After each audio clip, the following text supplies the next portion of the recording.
Singapore Fighting Championship 2, unfinished business, underway with our first bout of the evening, amateur rule set.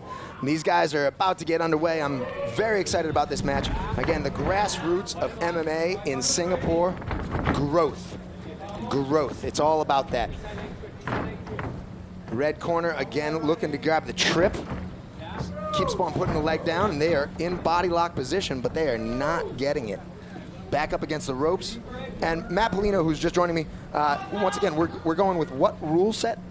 All right, we have the amateur unified rule set here. Of course, there is straight ankle locks that are allowed, no knees to the head. They got no heel hooks, obviously, no small joint manipulation. Of course. Basic unified amateur rule set. And as we've seen early in this fight, it looks like they've been in a grappling exchange. They've been just trading underhooks the whole time, and they've been shooting for those takedowns, but nothing's happened so far. And we know in amateur MMA, like, grappling is important. The guys are getting, oh, there's a nice knee traded there. Oh, and there's good throw. He steps over. He gets the outside trip as a judo throw there, and he's locked up the figure four grip on the arm. Matty, I love being here back in a ring, not in a cage. Yeah, it reminds me of the Pride days. Of course, and it also means that we're a lot closer to the action. I can actually smell their musk. Yeah, we're a lot closer than you would think. And right now he's working for that Kimura grip. He's got figure four. Oh, some nice ground and pound. There comes the shots. Again, hits to the back of the head are illegal. He's got that double. He's looking for that underhook pass. Yep, there it is. Big strikes out of the half guard. And he's doing the proper thing. He's got great posture here. He's posturing up. He's dropping bombs. He's not flat on his knees. This allows more leverage when he strikes. And yeah, exactly. I was just going to say that. Where his level is at right now allows that perfect left hand to just come in there crisply. So as long as he locks up his opponent, those can come from anywhere. Yeah, and he's doing a good job here. His opponent is trying to get his guard retention back. And he's looking for the underhook. Oh, big shot with the left. And right now, Charles Liu is on fire. Now remember, just because this is amateur action, what gloves are we going with? We're going with 6-ounces. Yeah, we got the hybrid MMA gloves. A little bit bigger. And we got the shin pads. But just because you're getting punched in the face with the old 6-ouncer doesn't mean you're not feeling the pain. Yeah, and the real difference here is they got the thumb protection where professional MMA gloves don't use. And he's up now. He's got double underhooks. He should get an outside trip from there. A bear hug is a very easy takedown from that position. And nice shot, nice sprawl. Arthur Pandaan getting his hands down. His hands are low. He looks a bit tired. Again, amateur MMA. Let's see how the cardio plays to effect going into round two. Correct the mundo. I'll even go with that right now. Inside trip. That's a beautiful takedown. He gets the knee. He gets right on the knee with that inside trip. He extends the bottom half of the leg across, using it as a nice blocking stool. And now he's on top, and that's end of round one. End of round one.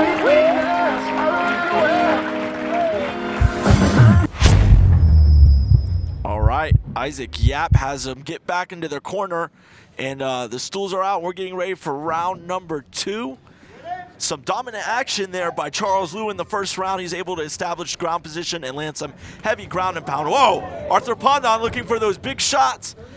Now see, his opponent's got a head and arm lock. This is a very easy move to counter, but he doesn't know the proper technique to counter it. And this is what we're doing here in the amateurs. Yeah, education, growth. Exactly, and that's why grassroots fighting is so important.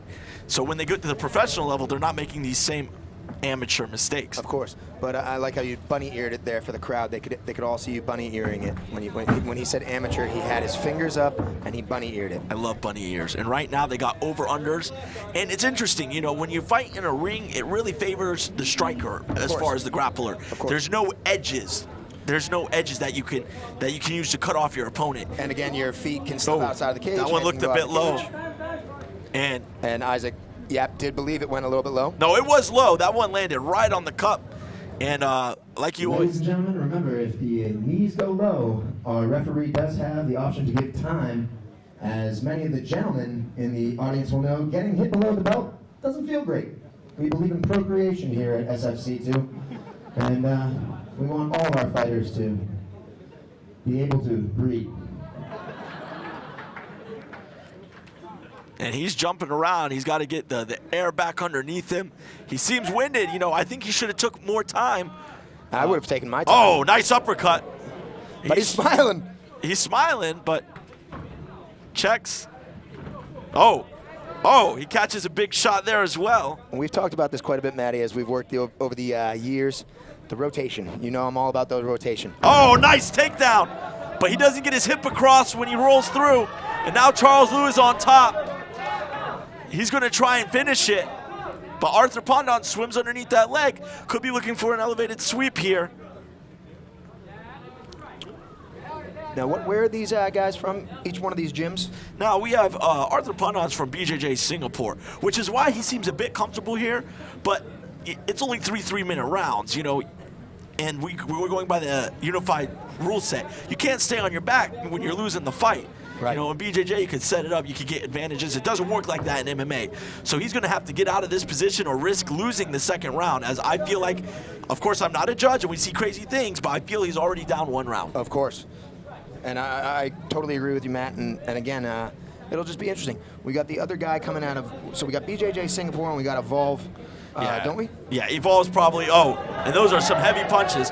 But he's looking for an arm. For the arm bar. He's got, The arm is bent. almost. And that's the thing with jiu-jitsu. The guy looks maybe out of it, but he's still moving. He's still working. That's the and other he's thing about covering jiu-jitsu up. as well. Knee on belly. As we're in mount and just, and Oh, Isaac, and it steps is in. all over, ladies and gentlemen. We have a TKO in round number 2. Your winner, Charles Liu. Fantastic. My partner in crime, Matthew Polino, will be jumping in the ring with referee Isaac Yap as they go over the opponent.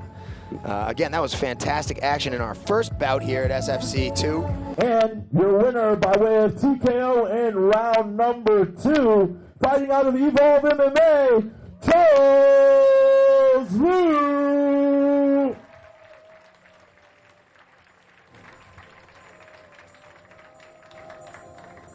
Great sportsmanship, the cornerstone of athletics.